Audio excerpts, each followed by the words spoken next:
따라해 주시길 바랍니다. 순종의 종으로 의에 이르느니라. 다시 한번 순종의 종으로 의에 이르느니라. 이 신앙이라고 하는 것, 저는 11월 달 여러분들에게 감사의 계절이다라고 말씀을 드렸습니다.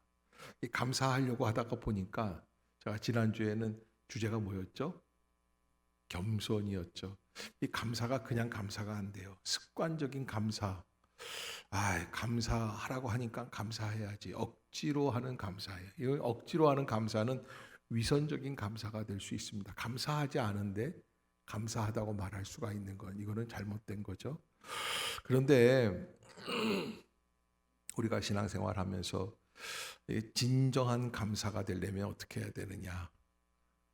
겸손한 마음을 회복해라. 그래서 신앙 안에서의 겸손이라는 것은 내가 낮아진다는 것보다는 어떻다고 그랬어요? 불과 일주일 전인데 다 잊어먹으셨습니다. 따라해 봅시다. 믿음 안에서 겸손은 내가 영적으로 깊어지는 것을 말합니다. 그러니까 깊은 은혜를 보는 거예요. 그래서 사람이 깊어지면, 바라보는 눈이 깊어지면, 마음이 깊어지면 진짜 중요한 게 뭔지를 알 수 있어요. 그래서 왜 그런 분이 있잖아요. 앞에 있는 분이 뭘 떨어뜨렸어요. 제가 주워드릴게요. 그리고 허리를 굽혀서 싹 주우려고 그러는데 총알이 지나가. 뭘 얘기를 하면은 어머 이래야 되는데, 그래서 어쨌다는 거냐. 이게 겸손함이라는 게 우리는 잘 모르죠. 그러나 마음이 깊어지면 상대방을 배려하고 도와주려고 하고, 그래서 내 마음을 좀 깊은 마음 속에 그 사람을 담아주다 보면 도리어 누가 더 은혜가 됩니까? 내가 은혜가 되는 거예요. 옆에 사람 쳐다보시고요.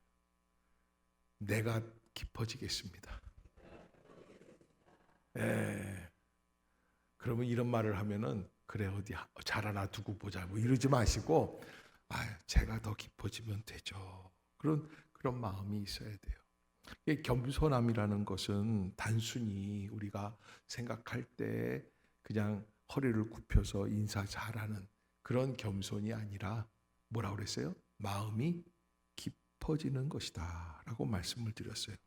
그래서 형식적인 외식적인 겸손이 아니기 위해서 우리는 어떠한 마음을 품어야 할 것인가?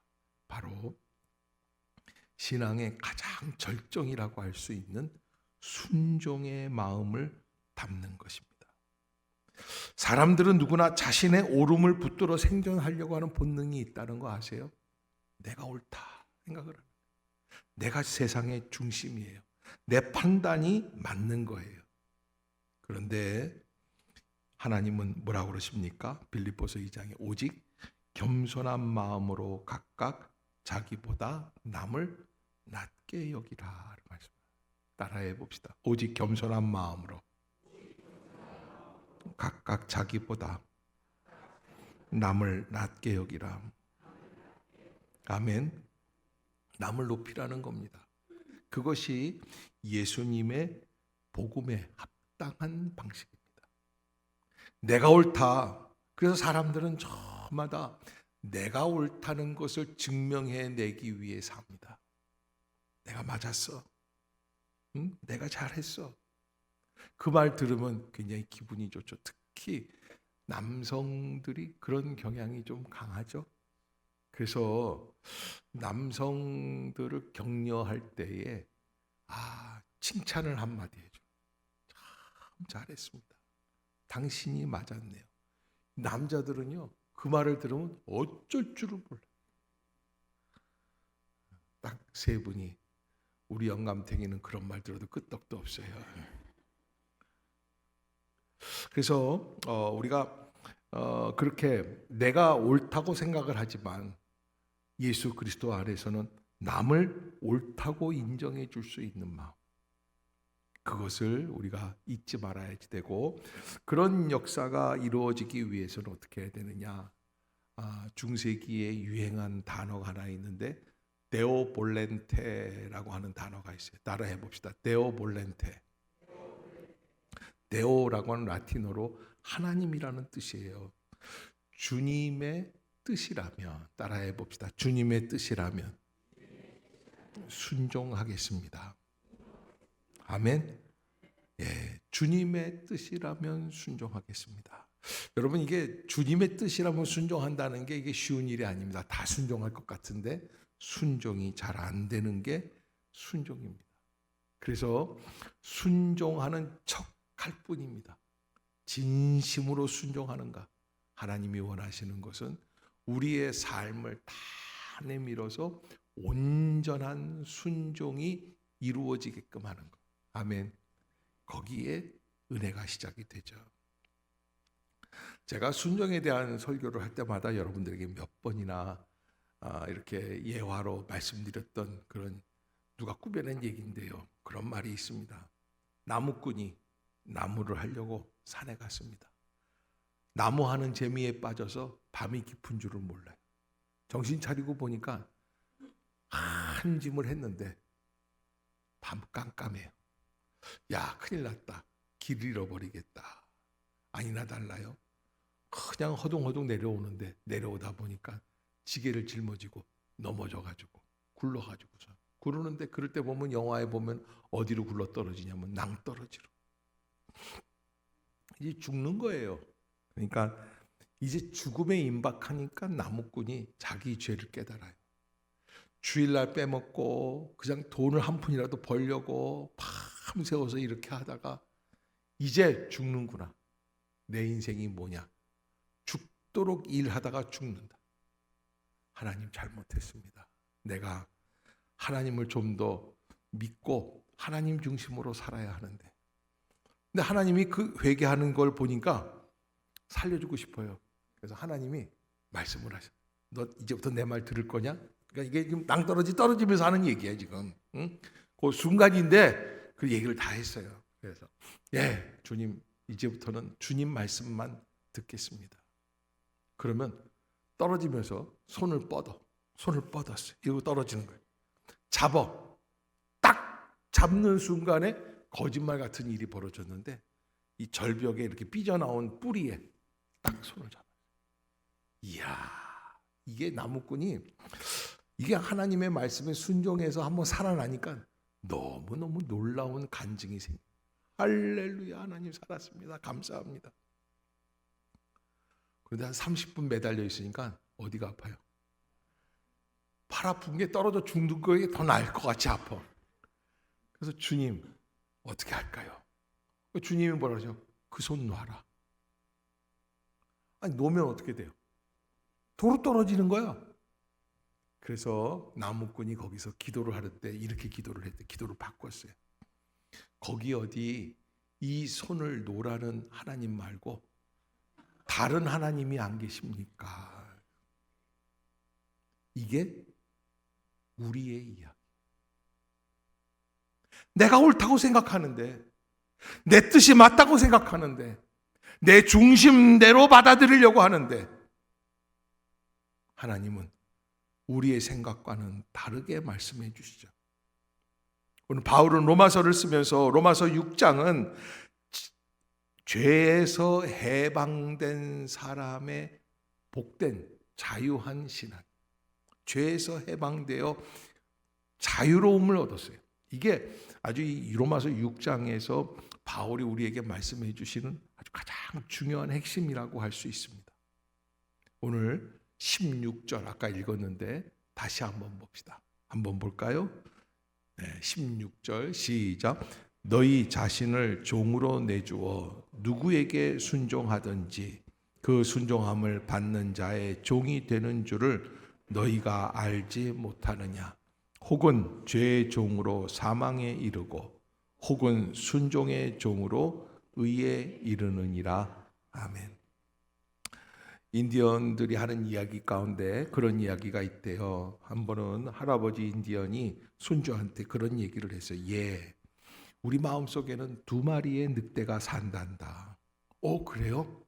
어떤 늑대인데요? 한 마리는 착한 늑대고 한 마리는 나쁜 늑대란다.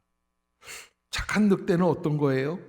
그 늑대가 있으면 웃고 기뻐하고 사랑하고 평안하고 인내하게 되고 겸손하고 다른 사람들을 동정하는 마음이 있지. 그러면 나쁜 늑대는요, 이 나쁜 늑대가 들어오면 화가 나고 질투하고 후회하고 욕심, 증오, 슬픔. 그런데 어떻게 해요? 우리는 좋다가 나쁘다가 그러잖아요.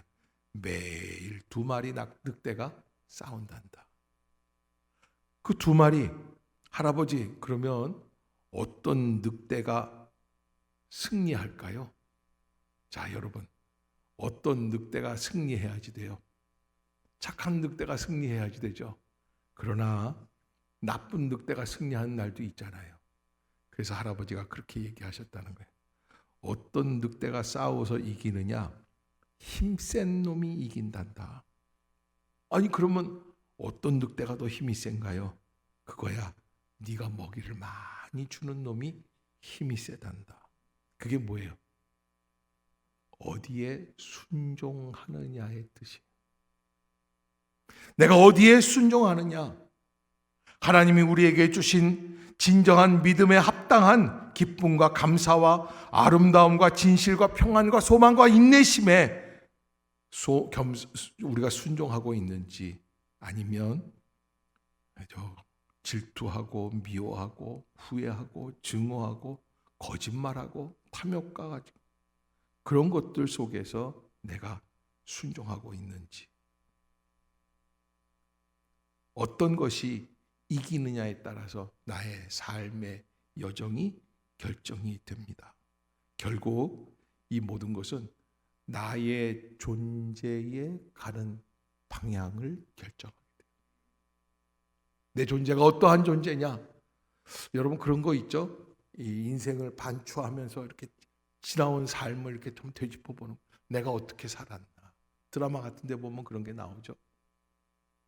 처음에 서울 올라와서 돈 벌려고 막 공장 들어가서 일을 하고 막 이렇게 하면서 애걸복걸하면서 살아왔는데 오늘 위기 속에서 처하게 되는, 분명히 뭔가 선택이 잘못됐기 때문에 그럴 수 있는 것이죠. 그러기에 우리가 하나님 앞에서 나는 어떤 길을 선택하게 됩니까? 라고 하는 것. 이 일을 이루기 위해서 우리는 겸손한 가운데, 마음이 깊어지며 순종하는 가운데 하나님의 음성을 들을 귀를 열어서 하나님 앞에 이르게 되는. 그래서 여러분, 키에르케고르는 그런 얘기를 했대요. 절망이 낮아지게 하지만 이 낮아짐은 우리가 좌절하고 낙심하는 게 아니라 하나님께 이르게 한다. 어려운 일이 생겨도 우리가 하나님 앞에서 다시 한번 감사할 수 있는 것은, 그 모든 고난의 결론은 누구에게 이르게 한다? 하나님께 이르게 한다.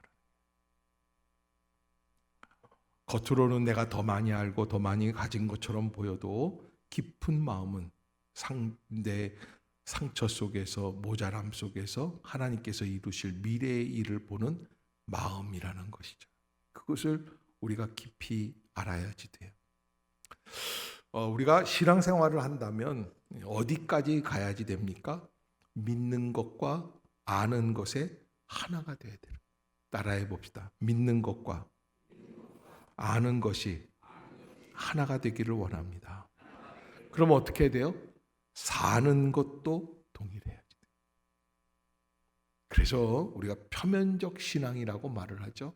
겉으로는 믿는 것 같아요. 그러나 속은 믿지 않아요.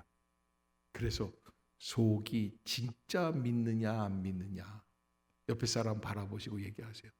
당신의 속마음은 무엇입니까? 믿는 척 하는 건 아닌가 하는 거예요. 믿는 척 하는.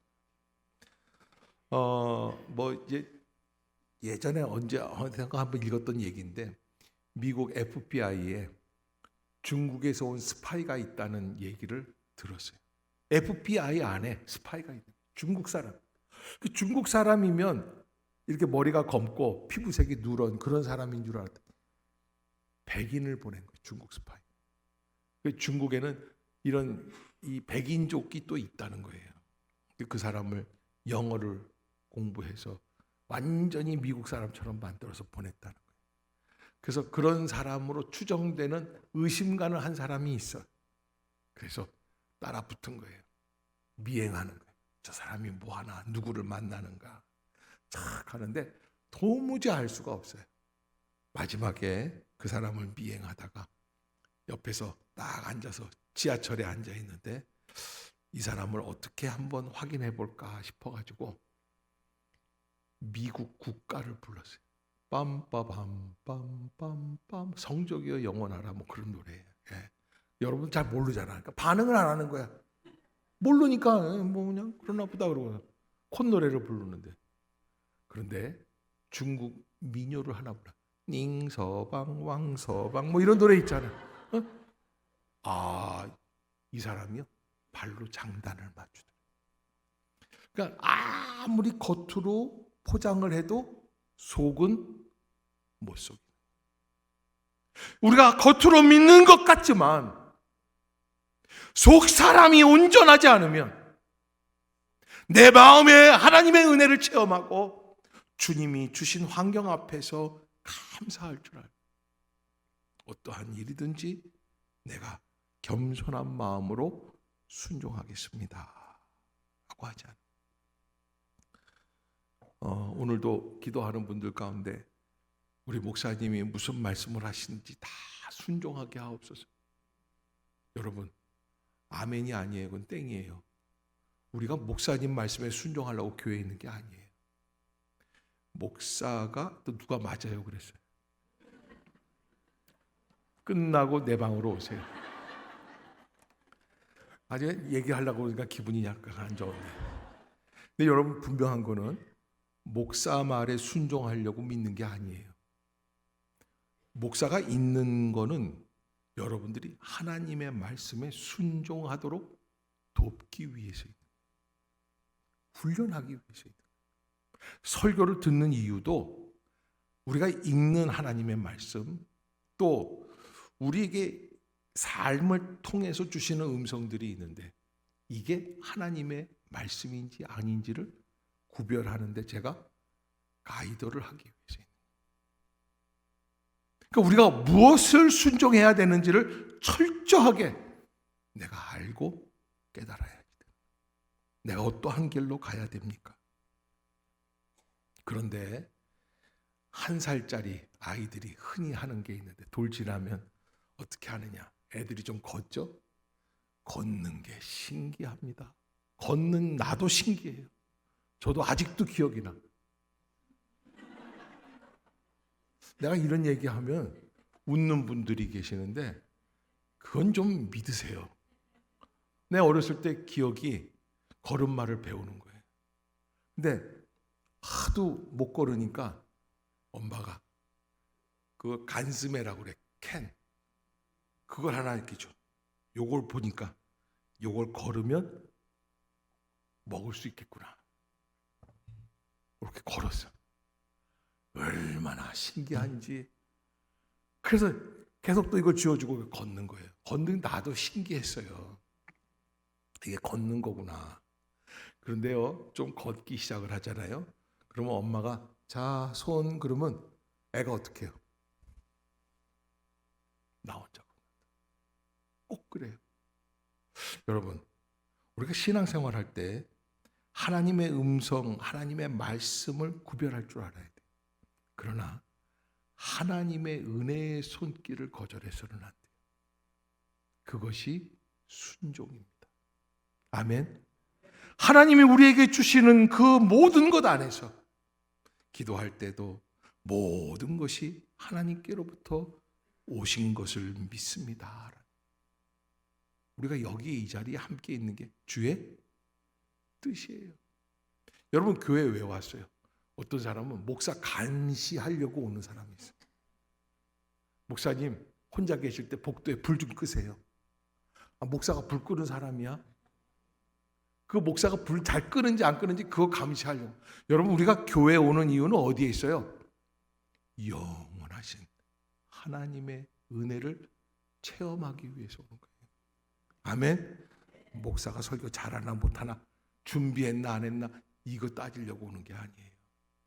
옆에 사람, 좋은 사람 옆에 앉으려고 오는 게 아니에요. 옆에 사람 바라보세요. 누구랑 앉든지 상관없습니다.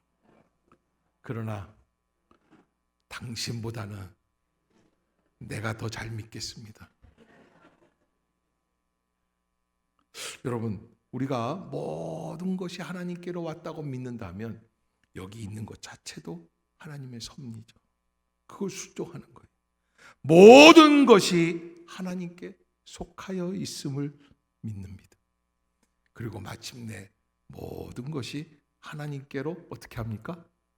돌아간다는 믿음이 있어야 돼요. 거기에 은혜가 있어요.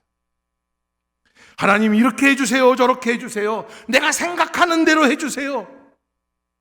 어느 지역의 농부들이 하나님이 매년 흉년이 들 것 같다도 마지막엔 풍년을 주시더라는 거예요. 아유, 그런데 이렇게 하니까 너무 가슴이 졸여서 안 되겠어요. 하나님, 이제부터는 우리가 시키는 대로 해주세요. 어떻게 할까? 비를 주세요. 뭐를 심었으니까. 그 다음에 비가 왔으니까 해를 뜨게 해주세요. 해가 쨍. 그 다음에는 바람이 불어야 잘 커요. 바람을 불게 해주세요. 이게요, 이 꽃들이요, 살기 위해서는요, 뭐가 필요한 줄 아세요? 해도 필요하고 물도 필요하고 공기도 필요하잖아요. 바람이 불어야 돼요. 바람. 그래서 제가 실험을 해보는 거예요. 바람을 틀어놓으면요, 한 2주는 더 가요. 사람도요, 속 답답하면 못 살잖아요. 바람이 불어야 돼요. 딴 얘기를 했는데 아무튼. 그래가지고서는 바람이 불게 해달라고 그러고 다 했어. 가을에 그냥 누런 벼가 익었어요. 그래서 수확을 착 했는데 속이 싹 비었어요. 껍질만 있어요. 하나님, 이게 뭡니까? 하나님, 아니 다 해달라고 그러더니 속 채워달라는 얘기는 안 하더라. 내가 구하는 대로 되는 게 좋은 게 아니에요. 이렇게 해주세요, 저렇게 해주세요, 하나님을 코치할 생각을 하지 마세요. 진짜 기도는 하나님의 뜻에 나를 순종하게 하는, 튜닝하는 조율의 과정이에요. 따라해 봅시다. 감사함으로 받으면 버릴 것이 없습니다. 아멘. 내 존재의 방향을 어떻게 수정해 나갈 것인가, 더 얻기 위한 것이 아니라 더 깊이 하나님께 속하기 위한 믿음의 방향이 이루어져야 한다. 하루는 예수님이 제자들을 불러서, 야, 배고프지? 밥 먹자. 어떻게 먹을까요? 돌을 하나씩 주워와라. 어떤 돌을 주워올까요? 네 대갈통만한 돌을 좀 주워와라. 아니, 예수님, 그 머리통만한 돌은 뭐에다 쓰시려고? 저 산에 갖고 가서 먹자. 아니, 산에 돌이 많은데 아무튼 갖고 와. 다들 머리통만한 걸 갖고 오는데 의심 많은 도마 있잖아요. 쥐뿔도 예수님 참 이상해. 아니, 요만하면 됐지, 이것도 돌인데. 그러면서 요거를 이렇게 들고 가는 거예요. 산에 다 올라갔어요. 예수님이, 아이고 수고들 했다, 무겁지? 예, 베드로는 그냥 지 머리통만 와가지고 끙끙거리면서 그냥 힘들게 딱 오더니 예수님이 돌 위에다가 손을 얹어라. 손을 얹어 기도하라. 하나님, 내 제자들이 내 말을 잘 듣게 해주신 걸 감사합니다. 돌이 변하여 빵이 되게 해주세요. 짠! 오! 모락모락 연기가 나는 빵이 하나씩. 베드로는 어떤 빵일까? 지 머리통만한 빵이에요. 도마는 요만한 빵. 그거 갖고 한 끼가 되겠어요? 예수님이 딱 그러시는 거예요. 자기가 가지고 온 돌만으로 빵이 된 것을 먹도록 하여라. 베드로는 배 터지게 먹고 도마는 쫄쫄 굶다가 내려왔다는 전설 아닌 전설이 있어요. 며칠 뒤에 예수님이 한 번 더 그러시는 거예요. 배고프지? 도마가 얼른, 예수님 돌 갖고 올까? 돌 갖고 와라. 얼마만한 돌 갖고 올까? 주먹만한 돌 2개만 갖고 와라. 도마가 뛰어나가면서 그러는 거예요. 한 번 속지 2번 속냐? 이만한 돌을 갖고 오는 거예요. 머리통 2배만한 거예요. 베드로는 오늘은 예수님이 조금 먹으라고 그러시는구나. 그러고서 주먹만한 돌 2개를 주워갖고, 자, 예수님 기도할까요? 그러니까 아니다. 오늘은 기도가 아니다. 이걸 들고 사과밭으로 가자. 던져서 떨어지는 사과를 주워 먹자. 단 누가 주워온 걸로? 자기가 주워온 걸로. 순종을 하는 거는 주님의 뜻을 따른다는 거기 때문에 어쩔 때 보면은 내가 손해가 나고 합리적이지 못하기 때문에 믿을 수가 없을 때가 있어요. 안 될 것 같을 때가 있어요. 그런데요, 순종하면 살아요. 순종하지 못할 때는 언제나 제자리로 다시 돌아오게끔 되어 있습니다. 우리가 믿음이라는 것, 나의 능력이 아닌 하나님의 능력을 믿는 겁니다. 그러기에 우리에게 주신 계절, 상황, 환경 감사하면서 하나님께 영광을 돌리고 주님이 내게 주신 모든 것들을 사랑하며 내 마음에 들든지 안 들든지. 옆에 사람 손을 한번 좀 잡아주세요. 네. 또 아는 사람 잡아야지. 전혀 생판 모르는데 덥석 남자가 여자 손을 잡으면 안 됩니다. 따라해 봅시다. 이렇게 앉은 것도 팔자인 줄로 믿습니다. 주님 안에서 사랑합니다. 아멘. 믿음은 머릿속의 개념이 아니라 존재의 방향을 정해집니다. 머리로만 동의하는 교리가 아니라 겸손함으로 깊어지고 순종함으로 움직이고 삶으로 살아내는 것이 진정한 믿음.